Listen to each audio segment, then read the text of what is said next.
Hello everyone. So students, आज हम लेंगे क्लास 5th की एनसीईआरटी बुक मैरी गोल्ड की यूनिट 2.2 का चैप्टर। तो आपका चैप्टर है flying together. Flying together, flying मतलब उड़ना, टुगेदर मीन्स साथ, एक साथ उड़ना। तो देखते हैं इस चैप्टर में क्या है। What are some of the things your parents and teachers tell you to do on time? कि वे कौन सी चीज़ें हैं जो आपके पेरेंट्स और आपको टीचर्स जो हैं समय पर करने के लिए कहते हैं। Get up in the morning, सुबह जल्दी उठना। डू द होमवर्क करना। पैक योर स्कूल बैग, और आपका स्कूल बैग पैक करना। कि वे कौन सी चीज़ें हैं जो आपके पेरेंट्स और टीचर्स जो हैं आपको समय पर करने के लिए कहते हैं। What happened when you didn't do as they asked you to do? और तब क्या होता है जब वो आपको ये सब करने के लिए कहते हैं और आप नहीं करते हैं, तब क्या होता है, सुनेंगे बेटा।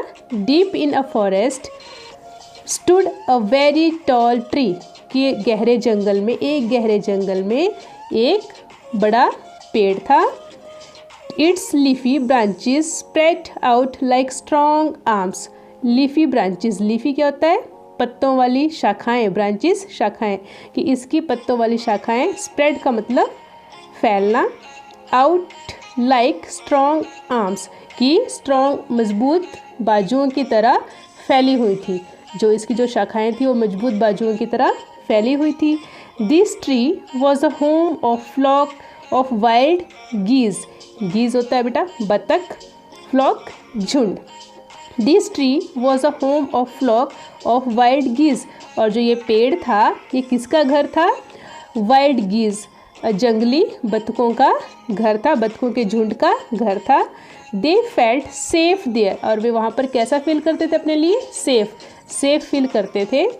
One of the geese was a wise old bird. अब उनमें से जो एक गीज था, एक बतख था, वो बुद्धिमान और बूढ़ा था। ठीक है, वो बुद्धिमान और बूढ़ा था। He noticed a small creeper at the foot of the tree. He noticed a small creeper. creeper क्या होता है बेटा, क्लाइंबिंग प्लांट होता है, ये बेल, एक तरह की ये बेल होती है। He noticed a small creeper at the foot of the tree. foot of the tree मतलब पेड़ की जड़ के पास। उसने क्या नोटिस किया कि एक जो क्रीपर, एक जो बेल है वो पेड़ की जड़ के पास है। He spoke to the other birds about it. अब उसने इसके बारे में जो दूसरे बर्ड्स थे उनको बताया। Do you see the creeper, कि क्या तुमने इस क्रीपर को देखा, इस बेल को देखा। ही सेड टू देम, उसने उनसे कहा। Let us destroy it, destroy मतलब नष्ट करना, कि चलो इसको नष्ट कर देते हैं, ख़त्म कर देते हैं। Why must we destroy it, कि हम इसे क्यों नष्ट करें।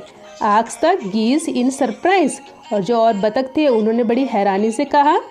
इट इज़ सो स्मॉल, कि ये तो बहुत छोटा है। What harm can it do, कि ये हमारे लिए क्या नुकसान दे सकता है। My friends reply the wise old bird, कि मेरे दोस्तों, जो बुद्धिमान जो पक्षी था उसने रिप्लाई किया, उसने कहा that little creeper will soon grow, कि अब जो छोटा सा जो बेल है, जो छोटी सी जो बेल है, ये जल्दी ही बड़ी हो जाएगी।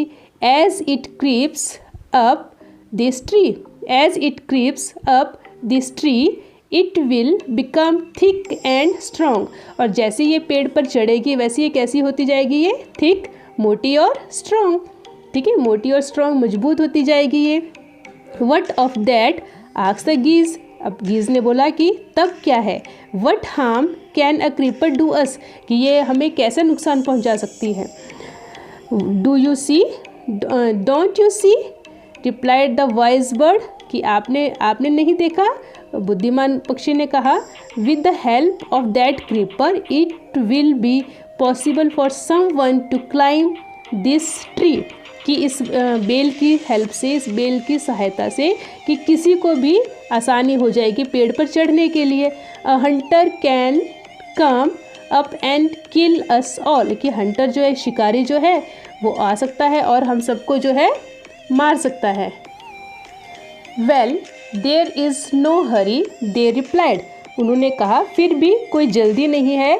The creeper is very small, और जो क्रीपर है, जो ये प्लांट है, ये बहुत छोटा है। It would be a pity to destroy it now, कि यह हमारे लिए बहुत शर्म वाली, पीटी मतलब शर्म वाली बात होगी, इसको अभी डिस्ट्रॉय करना, इसको अभी नष्ट करना। Destroy the creeper while is it still young, the old bird advised. अब जो बूढ़ा पक्षी था उसने उनको एडवाइस किया, उनको सलाह दी कि इस क्रीपर को कि अभी डिस्ट्रॉय कर देना चाहिए, अभी जब छोटा है इसको अभी डिस्ट्रॉय कर देना चाहिए। Now it is tender and you can cut it easily, कि अभी जो है ये सॉफ्ट है और इसको हम आसानी से कट कर सकते हैं, काट सकते हैं। Later it will become hard and you will not be able to cut it, और बाद में क्या होगा, ये कैसी हो जाएगी, ये हार्ड हो जाएगी और इसको जो है काटना जो है मुश्किल हो जाएगा। ठीक है, कि जब ये बड़ी हो जाएगी तो थिक हो जाएगी, स्ट्रॉन्ग हो जाएगी, और तब इसको काटना मुश्किल हो जाएगा। We will see answer the birds. अब उन पक्षियों ने बोला कि हम देखेंगे, but they did not destroy the creeper, लेकिन उन्होंने उस बेल को नष्ट नहीं किया। They forgot the wise old birds advice. अब जो बुद्धिमान बर्ड ने उनको जो एडवाइस दी थी, जो सलाह दी थी, उसको वे भूल गए। एज द क्रीपर ग्रीव, और जैसे ही वो बेल जो है वो बड़ी हुई, ठीक है, वो क्लाइंबिंग जो प्लांट था वो बड़ा हुआ। It began winding its way up the tree. अब उसने क्या किया, उस बेल ने क्या किया, जो ट्री के इधर उधर जो रास्ता उसने बना लिया, उसके वाइंड होगी, उसके चारों ओर घूम गई वो बेल। Stronger and stronger it became, और वो कैसी होती गई, मजबूत और मजबूत होती गई। Until it was as strong as a thick rope, और लास्ट में वो इतनी मजबूत हो गई कि जैसे कि कोई मोटी रस्सी हो।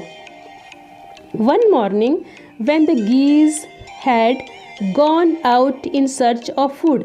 अब एक सुबह क्या हुआ कि जब जो गीज थे, जब वो बतख जो हैं वो खाने की तलाश में बाहर गए। A hunter come to the forest, और एक शिकारी जो है वो जंगल में आ गया। So this is where the wild geese live, he said to himself. अब उस हंटर ने अपने आप से कहा कि तो ये वो जगह है जहाँ पर जो है बतख रहती हैं। When they come back in the evening, I shall catch them, कि जब वे शाम को यहाँ आएंगी तो मैं उनको पकड़ लूँगा। ठीक है। The hunter climbed up the tree with the help of the creeper। अब जो हंटर था, जो शिकारी था, उस पेड़ पर चढ़ गया। कैसे? उस क्रीपर की हेल्प से, उस क्लाइंबिंग प्लांट की हेल्प से वो पेड़ पर चढ़ गया। He got to the top and spread his net there. अब वो टॉप पर चले जाता है, पेड़ के टॉप पर चले जाता है, और वहाँ पर क्या करता है, वो अपने जाल को स्प्रेड मतलब फैला देता है। Then he climb down and went away, और तब वो जो है नीचे आ जाता है और वहाँ से चला जाता है। कौन? Hunter. In the evening the geese return home, और शाम के समय में जो बतख हैं वो अपने घर वापस आ जाती हैं। दे did not notice the net, और जो वहाँ पे जाल बिछा होता है उसको वो नोटिस नहीं करती है, उनका ध्यान नहीं देती है कि यहाँ पर जाल बिछा है। As they flew into the tree, और जैसे ही वो पेड़ के अंदर जाती हैं, दे वर ट्रैप्ड होता है फंस जाना, और वे जो है जाल में फंस जाती हैं। They struggled hard to get out, वे बहुत कोशिश करती हैं, बहुत स्ट्रगल करती हैं उससे बाहर आने के लिए, बट कुड नॉट, लेकिन वो बाहर नहीं आ पाती हैं। हेल्प हेल्प क्राइड द गीज, और जो बतख है वो चिल्लाती हैं कि हेल्प हेल्प, मदद करो मदद करो। We are caught in the net, we are caught in the hunter's net, कि हम जो हैं शिकारी के नेट में फंस गई हैं। Oh what shall we do, कि ओह अब हम क्या करें। डोंट मेक अ फस now said the wise old bird, अब जो उनमें से बुद्धिमान बूढ़ा जो पक्षी था वो कहता है कि डोंट मेक अ फस होता है किसी भी तरह की कोई हलचल मत करो, वो कहता है कि कोई हलचल मत करो। Long ago I told you to destroy the creeper, कि बहुत समय पहले मैंने तुमसे कहा था कि इस क्रीपर को जो है, इस क्लाइंबर प्लांट को जो है डिस्ट्रॉय कर देते हैं, नष्ट कर देते हैं। बट यू डिड नॉट, लेकिन तुमने ऐसा नहीं किया था। Now see what has happened, कि अब देखो कि अब क्या हो रहा है हमारे साथ। Tomorrow morning the Hunter will come back and kill us all, कि कल जो है, कल सुबह हंटर जो है यहाँ आएगा और हम सबको क्या करेगा, वो मार देगा। कि कल सुबह हंटर वापस जब यहाँ आएगा तो हम सबको मार देगा। We were foolish wept the birds. अब जो बर्ड्स हैं वो बेचारी वेप्ट मतलब होता है ना रोई। अब ये रोती हैं और कहती हैं कि हम जो हैं बहुत बेवकूफ़ हैं। We are very sorry we did not listen to you, कि हम जो है हम आपसे माफ़ी चाहते हैं कि हमने जो है आपकी बात नहीं मानी। Please tell us what to do, कि प्लीज़ अब आप हमें बताओ कि अब हम क्या करें। Then listen carefully replied the wise bird. अब जो बुद्धिमान जो पक्षी था वो बोलता है कि ठीक है अब तुम ध्यान से सुनना। When the hunter comes you must all pretend to be dead, कि जब शिकारी यहाँ पर आएगा तो तुमने क्या करना है कि तुमने ये सब दिखाने की कोशिश करना है कि तुम जो है मर गए हो। ठीक है, तुम मर गए हो, तुमने ये दिखाने की कोशिश करना है। प्रिटेंड मतलब दिखावा करना है ऐसा कि तुम जो है मर गए हो। जस्ट लाई स्टिल, बिल्कुल चुपचाप जो है तुमने लेटे रहना है। ठीक है। The Hunter will not want dead bird. अब जो हंटर है जो शिकारी है उसको जो है मरे हुए पक्षी नहीं चाहिए होते हैं। ठीक है। He will throw us to the ground, और वो क्या करेगा हमें जो है ग्राउंड में फेंक देगा। It will then be easy for him to climb down, कि तब उसे और भी इजी हो जाएगा नीचे आना। कलेक्ट द डेड बर्ड्स, और जो मरे हुए पक्षी हैं उनको इकट्ठा करना। एंड टेक डैम होम, और उनको घर ले जाना, कि तब उसको नीचे आना और बर्ड्स को इकट्ठा करना जो है इजी हो जाएगा और उनको घर ले जाना इजी हो जाएगा। When the last of us has been thrown down, we must quickly get up and fly away, क्योंकि when the last of us, कि जब हम में से लास्ट वाला आखिरी वाला नीचे फेंका जाएगा। We must quickly get up, और कि हम जो है फटाफट से जल्दी से उठ जाएंगे। एंड फ्लाई अवे, और उड़ जाएंगे। In the morning the hunter came to the tree and climbed up. अगली सुबह क्या हुआ कि हंटर जो है वहाँ आया और वो पेड़ पर चढ़ जाता है। He looked at the geese in the net, वो देखता है कि जो गीज हैं जो बतख हैं वो नेट में फंस चुकी है। दे आर ऑल डेड, और फिर देखता है कि they are all dead. He muttered to himself, muttered होता है धीमी आवाज़ में बात करना। Speak in a low voice, धीमी आवाज़ में बात करना, धीरे से बोलना। They are all dead he muttered to himself मतलब खुद से, वो खुद से बात करता है और कहता है कि ये सब जो है ये तो मर गए हैं। He threw them out of the net one by one, अब वो क्या करता है कि वो इनको वन बाय वन एक एक करके नीचे फेंकना शुरू कर देता है। The birds lay still until the last one had been throw down, अब जो बर्ड्स क्या करती हैं वो तब तक लेटी रहती हैं कि जब तक जो है लास्ट वाला जो बर्ड है उसको नहीं फेंका जाता। Then all at once they got up, और तब क्या होता है एकदम से जो है सभी जो है उठ जाती हैं, एकदम से उठ जाती हैं। एंड फ्लैप्ड देयर विंग्स, और जो अपने विंग्स हैं उनको क्या करते हैं, उनको ऊपर नीचे हिलाती हैं, फड़फड़ाते हैं, मतलब अपने पंखों को फड़फड़ाते हैं। एंड फ्लू अवे, और वहाँ से उड़ जाते हैं, चले जाते हैं। The Hunter was taken by surprise, अब जो शिकारी है वो एकदम से हैरान हो जाता है ये सब देखकर। From the top of the tree, पेड़ के ऊपर से, पेड़ के टॉप के ऊपर से।